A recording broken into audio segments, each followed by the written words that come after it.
కాస్తో కూస్తో ఆ సబ్జెక్టు తెలిసిన వాళ్ళకి అర్థమైద్ది. మనకు కనబడేటువంటి ఈ సువిశాల ఆకాశం ఎంత పెద్దదో దాని వైశాల్యం ఎంతో మనకు అర్థం కావాలంటే అది ఇప్పుడు వేసాడు స్క్రీన్ మీద చూడండి, వరుసగా చూడండి. భూగోళాన్ని చూపిస్తున్నాడు, అది భూమి.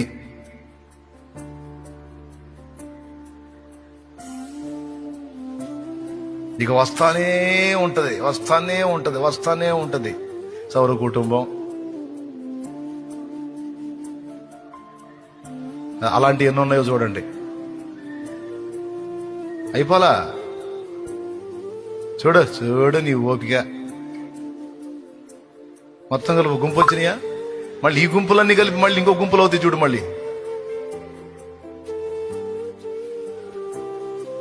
అది కదంతా ఒక పెద్ద గుంపు అయిందా? ఇప్పుడు అలాంటివి ఎన్ని ఉంటాయి చూడు. మళ్ళీ